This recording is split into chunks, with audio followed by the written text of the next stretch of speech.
because there's always fear. Paranoia means, okay, I've got to make sure I'm in control, you see. But are you in control? You can't even control your own thoughts. We just discovered that, right?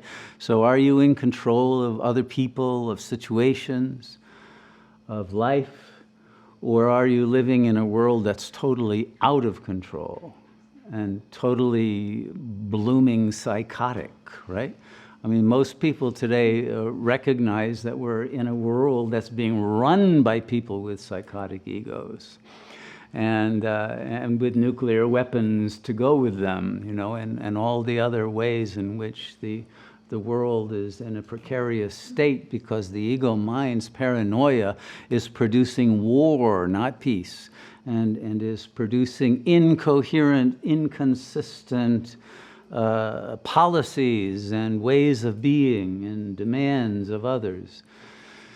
And it's all based on the desire for power and the use of that power then to get satisfaction on a sensory level for the body, whether it's sexual or it's some other way of feeling good at a bodily level, and to calm one's sense of insecurity. These are the three basic concerns that are, let's say, summarized in the lower three chakras of our Kundalini map, right? You want power to control the situation, to be able to use that power to gain sensory gratifications, or to use sensory gratification of the other to gain power over them through seduction. It goes both ways. And through both of those to get a sense of security, right? To assuage the anxiety and the sense of terror, of abandonment, and of lack of essence, because you want the other to project onto you that you are it, you have essence, you are what they want, therefore you're real, you see. And so this is what love affairs are about at the level of the ego, right? But they never last because they are indeed based on fantasies and projections and not on the real self that remains unknown. How many people can relate to all of this so far? Yeah, okay, we have some honest people here. This is good. All right. So this is the psychological state that most egos find themselves in. Not everybody raised their hand, so maybe not everyone is in this trap. But you probably know someone who is if you're not in it. And most people who are honest will admit that they're not entirely out of it yet. So the idea of meditation is that it is the main way that we escape from suffering. You know, if we go back to Buddha's 4 Aryan truths, the first one is the truth of dukkha, or suffering. Everybody is suffering, okay? No exceptions. As long as you think you are a body, and as long as you think that your thoughts are you, there is suffering, because you're not yet in touch with the real. And that suffering is, of course, augmented by what the Buddha called Trishna, which is craving or thirst. What do you crave? You crave the fulfillment of the sense of lack of being that the ego has, because it's not real, because those thoughts are not based on any reality. And so you know you're playing a make-believe, as if kind of game with reality. You're playing it within a script. And even though you might pretend you believe it, you don't really. And you don't believe anybody else's script. So you're in doubt about even whether you're sane or mad. And in fact, if you're not doubting your sanity, you're definitely not sane. Okay? Because there is need for that kind of doubt in order to be able to grow to a higher level of sanity. Well, so in meditation, we become the observer of the thoughts and the observer of the body and the observer of the world without identifying. And if we can reach ground zero of consciousness, that is the pure center of presence, that doesn't need to think about anything, and if we can remain in that center long enough, there will be a shift, from an optical illusion of believing that you are in your body and in your mind, to realizing that no, the body and in fact the whole world and those thoughts are within consciousness. And that what you are is consciousness. Therefore, the consciousness, the pure awareness, transcends the world. It transcends the movement in space-time of forms. It transcends and does not change. And so in the same way that even though when you were a little baby, you were having maybe different thoughts, but you were thinking, and now as an adult, there are still similar kinds of thoughts, maybe at a more sophisticated level, but the thoughts have changed and your life situation has changed. But has your awareness changed? If you believe you are the same person now that you were when you were a child, then what is it that has remained constant? It's not your body, because all the cells of your body back then have died and have been replaced, and the body is much larger, etc. And your thoughts have changed, even though they may repeat themes, they're different, right? And your relationships are different. Everything is different except the awareness. The awareness remains constant and unchanging. Regardless of the changes that happen mentally or physically, there is that core within you that never changes.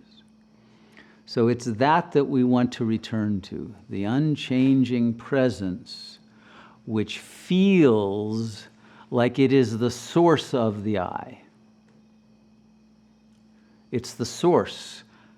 It is not the thought that comes from the source or from the unconscious mind, but it is that awareness that in an unchanging way perceives whatever arises.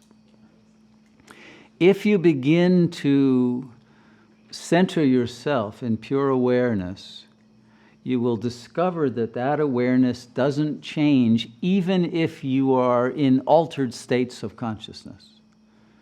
And those can be altered states produced by chemicals, or they can be altered states produced by sleep, by being in a dream, by being in a coma, by being in any kind of an altered state than what we would say would be normal waking reality.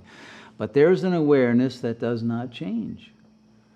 You can take a massive dose in ayahuasca and the same awareness will be there. It might be saying, oh God, why did I do this? But it's still the same awareness that is operating. Or it might say, oh my God, I'm so glad here I'm realizing, infinity and the Godhead right here. But who's realizing it? It's still the changeless awareness that is now realizing other levels, other vibrational frequencies on the spectrum of consciousness.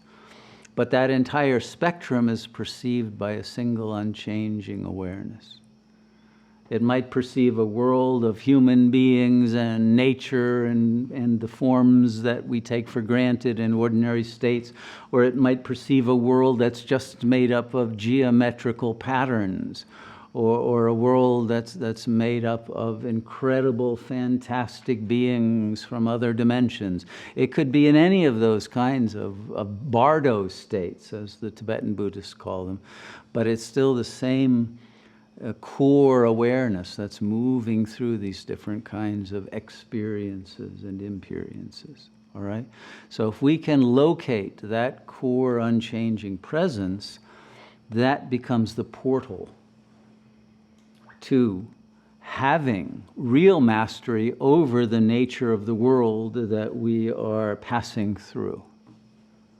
Because it turns out that not only do the thoughts come by themselves, but they come by themselves only because we believe in them, right? When we stop believing that those thoughts are my thoughts, we discover that they stop coming.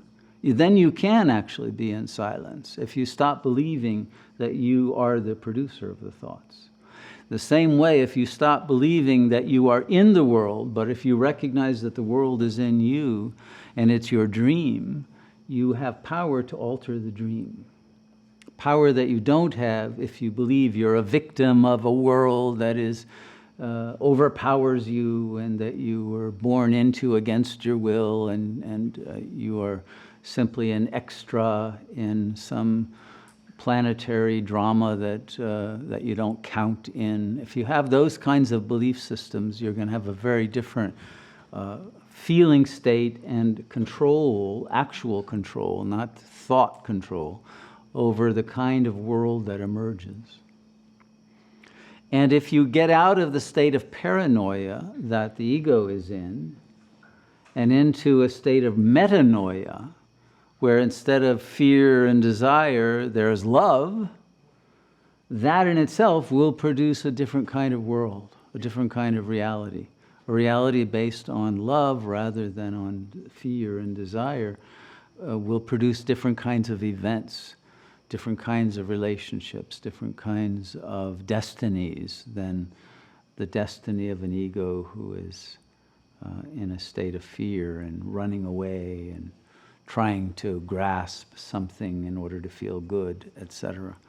So the nature of our psychology, and therefore the nature of our world, is dependent on the nature of the thoughts and affects, and that in turn is dependent on the nature of the real self and its vibrational frequency that emanates from ground zero, from its center, to produce thoughts of a different kind and perceptions of a different kind.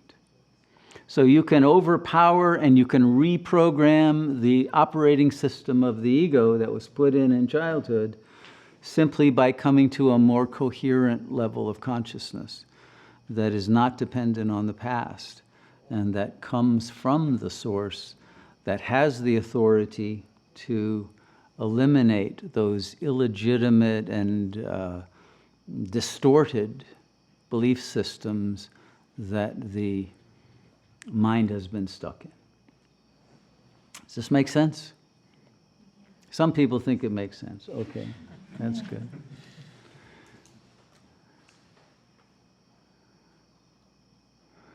The only way, I would say, to get out of these predicaments created by thoughts that are not yours, but that are negative, let's say, or produce negative results, including symptoms in the body of suffering, because when it overflows the mind, when the mind can't contain or bear unbearable kinds of traumatic thoughts, it turns them into physical sickness, into addictions, into bad karma. It turns them into something that creates bodily suffering, because it actually prefers the body to suffer than the mind to suffer. So we want to use meditation in order to eliminate the suffering of the body that we might have a belief is based on, some genetics or chemistry or a bodily problem. That's what the medical system will try to convince you of. But in fact, nearly every physical symptom is a psychosomatic symptom. And if we can change the psychic component of it, then the somatic component is often very easy to change and to eliminate. But if we are either needing the symptom for subconscious reasons to be a place where we can dump our suffering because we haven't learned to dissolve it, then we may require physical suffering in order to distance ourselves from mental suffering. And then there are other people who do it by making others suffer, and that's an even worse way of trying to distance yourself from suffering. But there are people who do that through cruelty to others and demonizing of others, negative projections on others. So anyone who is projecting negatively on others has to begin to come to terms with that projection as a way of dealing with their negative feelings about themselves that they can't handle. And that produces healing of one's life.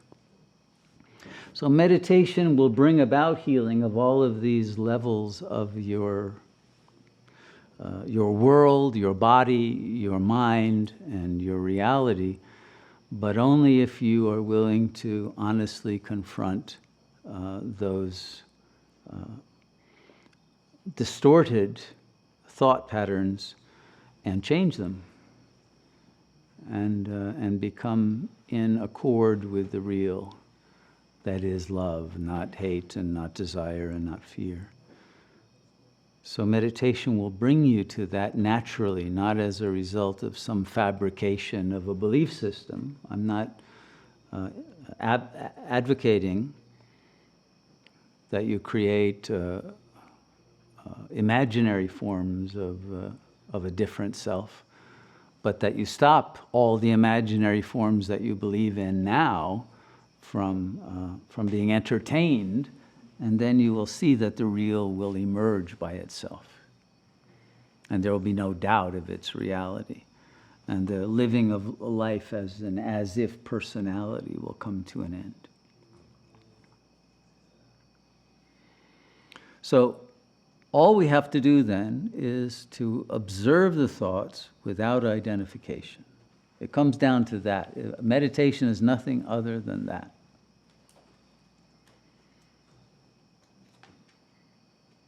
And if we can observe it without identifying with it, it will not have an impact on us. It won't create an affect. It won't create a train of thoughts that are based on it. If we don't affirm the initial negative thought, let's say based on shame or guilt or depression or some other negative affect, if we don't believe that, then the whole narrative that would cascade from that we can also then be free of, and extinguish the repetition of those narratives from occurring again and again, and then we will find that we are actually free of the fears and the desires that the thoughts are trying to hypnotize us into believing.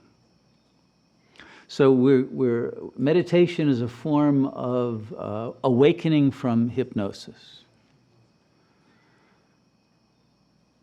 And until you know that you are in a state of self-hypnosis or internalized other hypnosis, you will not be able to awaken from it.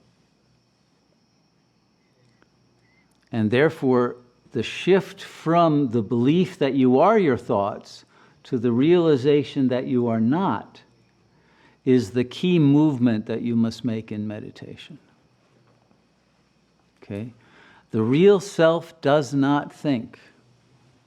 It doesn't need to think because it already knows everything. The real self doesn't use words to think. It doesn't have to, and it sees beyond the limitations of any belief system. The real self is presence. Presence without thought.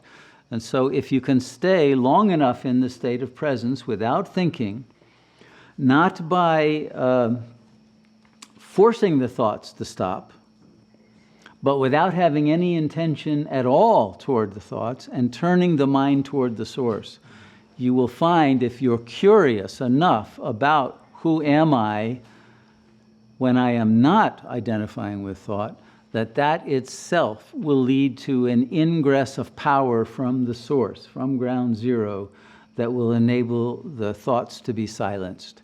They will be silenced from the source, not from an I thought that says, please stop, or demanding that the thoughts, or in a fight with your thoughts. I'm not advocating that you get into any struggle.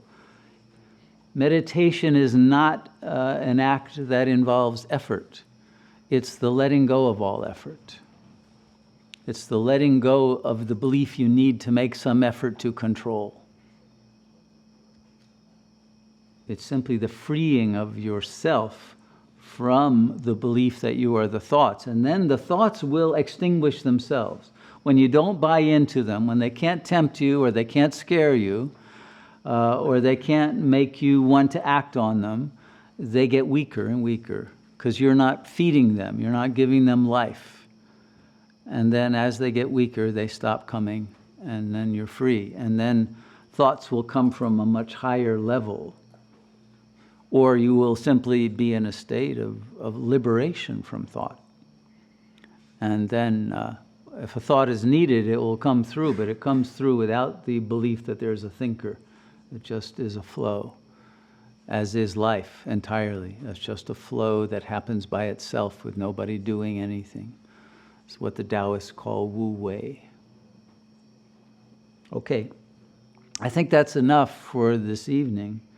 But now let's do the exercise one more time. This time let's do 2 or 3 minutes of silence, but instead of trying to stop your thoughts, this time focus on who am I that's perceiving the thoughts. Okay, so if you want to close your eyes, do that, but focus on the innermost seer, the innermost knower of thought and perception. Okay, so enter into that with an earnest desire to know the self that is beyond thought.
If you get distracted by thought, just keep returning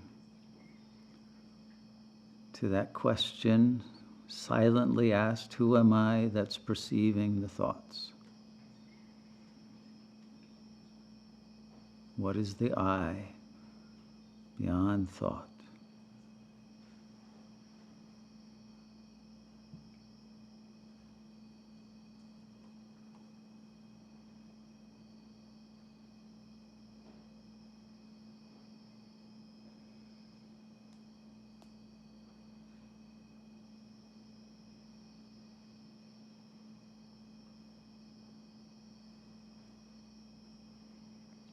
Feel the sense of self. Don't think about it.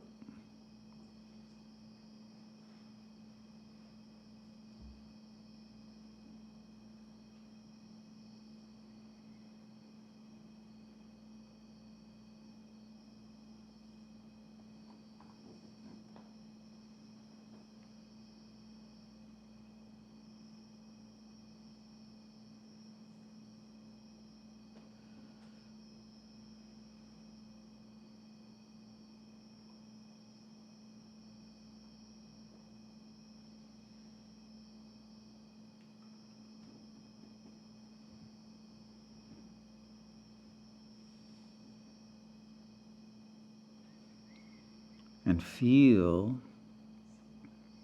the power that emerges from this changeless center.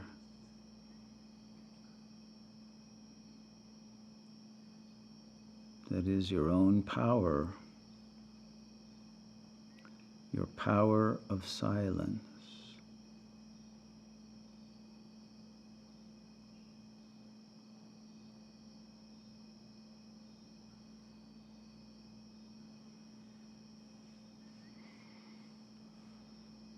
Om Shanti. Okay. How many were more successful this time than the first exercise? Yeah? Okay, excellent. So, rather than fighting the thoughts from the level of the ego, transcend the ego, and the power of silence will come through, as well as other feeling states that are transcendent of the ego, like divine love, if we want to use that word. Love without an object, without a dualistic frame of reference. And light, there'll be a self-luminous sense. And there will be other phenomena of a paranormal sort that will emerge if you stay long enough in that state. But the point is not to want it, not to desire anything other than the desireless state. And so you can't really keep desiring that state. That state of desire itself must be extinguished in the sense of being the self without thinking. And when the thoughts stop, desire stops, and the real emerges, and then it's beautiful in a way that is unimaginable to the ego, and everything changes as a result of that. That's the miracle that meditation will produce in your life, simply through wanting to know who you are.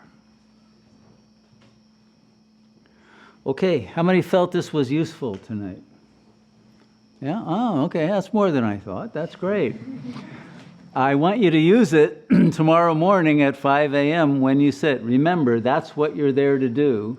When we sit to meditate, turn inward and ask silently, what is this mystery of awareness that is perceiving a body, that is perceiving a world it thinks, and perceiving thought that tells it all of that? And what is it when it stops believing everything that the mind is thinking, and it discovers, what am I for real?